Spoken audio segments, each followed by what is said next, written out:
It was supposed to be just another quiet morning at the harbor, a coffee run, a few laughs with friends, and the comfort of knowing life had finally settled into something beautiful.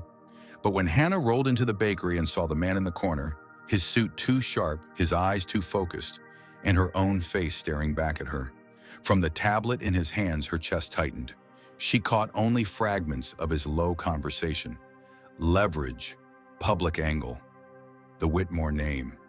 It felt like someone had just drawn a target on the life she'd fought so hard to rebuild. Who was he? What did he want? And why did she feel that the love and family she had finally found were suddenly hanging by a thread? Stay until the end, because the truth will be nothing like what you expect. The winter rain tapped softly against the wide front windows of Harbor View Bakery, blurring the view of Charleston's cobblestone streets. Inside, at a corner table near the glass, Hannah Whitmore sat alone in her wheelchair, a single unlit candle resting on a slice of chocolate cake. It was her 27th birthday, though it didn't feel like one. 2 years earlier, a hiking accident in the Blue Ridge Mountains had left her unable to walk. Since then, birthdays had been quiet affairs shared with her mother. But her mother had passed away from a sudden stroke last year, and her father, Richard Whitmore, a tech tycoon with an empire stretching from New York to San Francisco, was in yet another video call with overseas investors. To him, business never stopped, not even for his only child's birthday. Hannah's eyes dropped to the untouched cake. The bakery smelled of warm cinnamon and fresh bread, but all she could taste was loneliness. She was about to blow out the candle herself when a small, curious voice broke through the rain's steady hum. "Is it your birthday? Can I sing to you?" Hannah turned startled. A little girl with curly auburn hair and bright green eyes stood beside her, holding a crumpled drawing of a cat wearing a party hat. She couldn't have been more than 6. Lily, a man's voice called. A tall figure in a dark jacket hurried over his expression, equal parts embarrassment and apology. "Sweetheart, we shouldn't bother people." He gave Hannah an apologetic smile. "I'm sorry, she's very outgoing." Something in Hannah's chest loosened for the first time in months. "Please," she said, her voice soft but genuine. "I'd love the company." Lily grinned and scrambled into the chair opposite Hannah. The man hesitated, but Hannah nodded for him to join them. "I'm Ethan Callahan," he said, sitting down. "This is my daughter, Lily." "I'm Hannah," she replied. They lit the candle together. The song was a little off-key, a little too fast, but so sincere it made Hannah's throat tighten. When they finished, she covered her face briefly, her shoulders trembling. "You okay?" Lily asked, touching her arm gently. "Yes," Hannah whispered. "Thank you. That was the best gift I've had in years." The three of them ended up talking for almost an hour about Lily's drawing, Ethan's work as head chef at the Blue Heron Bistro, and the books Hannah liked to read during the long afternoons. When they finally said goodbye, Hannah felt something she hadn't in a long time: warmth. The weeks that followed brought more accidental meetings.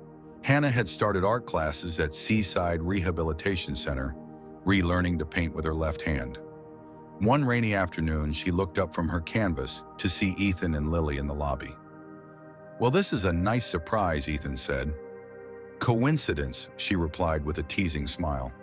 "Or maybe fate."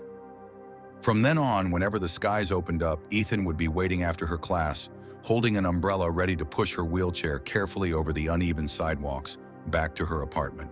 They talked about everything and nothing: recipes he was experimenting with, the places she still wanted to travel to, the fears she was still learning to face. One night after a storm had rattled the city, Hannah found a small box on her kitchen counter. Inside was a hand-rolled chocolate truffle and a note in Ethan's neat handwriting. "Thank you for showing me that life is sweeter when it's shared." It was in that moment Hannah realized she was falling for a man who saw her as a whole person, not a tragic figure. Not Richard Whitmore's disabled daughter, but simply Hannah. What she didn't know was how quickly that fragile happiness would be tested.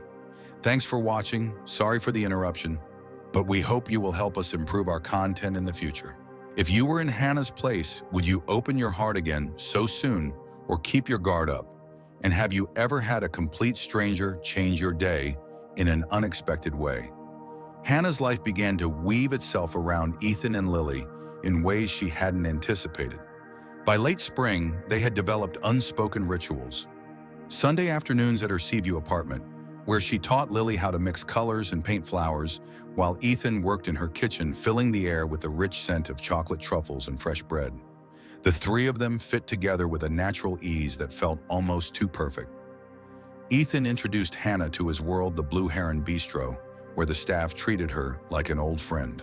The quiet boardwalk where he took Lily on weekends, the tucked-away market, where he bought fresh herbs and hand-picked spices.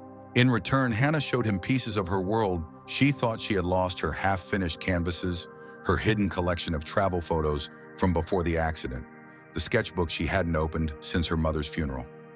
Lily became the living bridge between them, her laughter chasing away Hannah's self-consciousness and Ethan's lingering grief. On more than one occasion, Hannah caught herself imagining what it would be like if this were her family, if Lily called her mom instead of Miss Hannah. But one gray morning, their quiet little world shattered. Hannah's phone lit up with a message from an old friend. "Have you seen this?" Attached was a link to an online gossip magazine. The headline hit like a punch to the gut: "Heiress trades luxury life for romance in local bakery." Beneath it were candid photos of her and Ethan at Harborview Bakery, Lily leaning against her wheelchair, all three of them laughing. The article was cruelly speculative, suggesting Ethan's interest was motivated by her father's fortune and implying that no one could genuinely be drawn to her except for her wealth. Her breath caught. It was as if the article had taken her deepest fear, that she was unlovable without her money or despite her disability, and printed it for the world to dissect. For 3 days, she shut herself off. She skipped her art classes, ignored Ethan's calls, and sat in her apartment staring at the city skyline through rain-streaked windows. The loneliness that had haunted her since the accident came rushing back heavier than before. On the third night, a soft knock came at her door. When she opened it, Ethan stood there, rain clinging to his hair, holding a steaming cup of chamomile tea. "I thought you might need this," he said simply. She didn't invite him in. He just stepped inside quietly and took the armchair beside her couch. He didn't ask questions. He didn't try to convince her of anything. He just stayed. Hours passed in silence, the steady tick of her wall clock the only sound. At some point, exhaustion pulled her into sleep. When she woke at dawn, Ethan was still there, his head tilted back against the chair, eyes closed. Something inside her shifted. "Thank you," she murmured. He opened his eyes and smiled faintly. "It's what you do for the people you love." The word love landed softly, but it echoed in her chest for hours afterward. A week later, she gathered the courage to return to the bakery. Ethan and Lily were already there waiting. As they sat together, Hannah realized she was done letting strangers dictate her worth. She didn't know where things with Ethan would lead, but she knew one thing: she wanted to fight for it. What she didn't know was that her father, Richard Whitmore, was about to become an unexpected obstacle. When Richard Whitmore finally showed up at Harborview Bakery 2 weeks later, Hannah was at her usual corner table with Ethan and Lily. She was painting a small canvas of the pier, while Lily worked beside her on a picture of a seahorse. The bell above the bakery door jingled, and the air seemed to shift. Her father stood there in a tailored navy suit, his expression sharp and guarded. He walked over with purposeful steps, his gaze fixed on Hannah. "We need to talk about your associations," he said, ignoring Ethan entirely. Hannah set her brush down, her voice calm but steady. "Dad, these are the people who brought me back to life. You've been so busy chasing deals that you didn't notice how much I was slipping away." Richard's jaw tightened. "Do you even know what people are saying about him, about you?" "Yes," she replied. "And I don't care. Ethan doesn't see me as some billionaire's daughter in a wheelchair. He sees me as Hannah, as a woman capable of giving and receiving love. That's more than I can say for most of the people in our circle." Ethan, who had been quietly observing, finally spoke. "Mr. Whitmore, I'm not here for her money. I have my own life, my own work. Hannah deserves someone who will stand beside her no matter what the world says. That's all I want to do." Richard glanced at Lily, who was now tugging at Hannah's sleeve, showing her the finished seahorse drawing. There was no hesitation in the child's affection, only trust and joy. For the first time, something in Richard's face softened. He realized he had missed years of moments like this with his own daughter. "I might have a lot to learn about what truly matters," he admitted quietly. Months passed and the bond between the three of them deepened. Hannah's confidence bloomed again. She started showcasing her paintings at small local galleries, often with Lily by her side, acting as her assistant. Ethan's restaurant began hosting art nights, displaying her work on the walls while serving his signature desserts. Then came the night of Lily's school winter concert. The performance ended, and to Hannah's surprise, Lily stayed on stage. She took the microphone from her teacher and looked straight into the audience.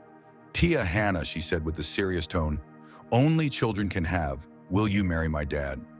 The entire auditorium gasped, then erupted in soft laughter. Hannah froze her hands, covering her mouth. Ethan's face turned crimson as he stood making his way toward the stage.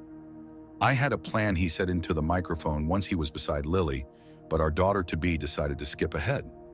From his pocket, he pulled out a small velvet box. Inside was a simple band of white gold, no diamonds, no flash, just something solid and real. He knelt in front of Hannah's wheelchair. "I love you," he said simply. "Will you marry me?" Hannah's eyes blurred with tears. "Yes," she whispered, then louder. "Yes," the crowd cheered. Lily jumped up and down, hugging them both. In the front row, Richard clapped, his eyes glistening with a mixture of pride and humility. Later that night, the three of them sat in Ethan's backyard under a sky full of stars. Lily had fallen asleep in Hannah's lap, and Ethan had his arm around her shoulders.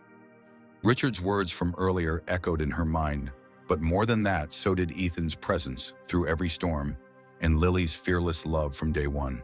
Hannah realized something she wished she'd understood long ago. True love doesn't fix broken people because no one is truly broken.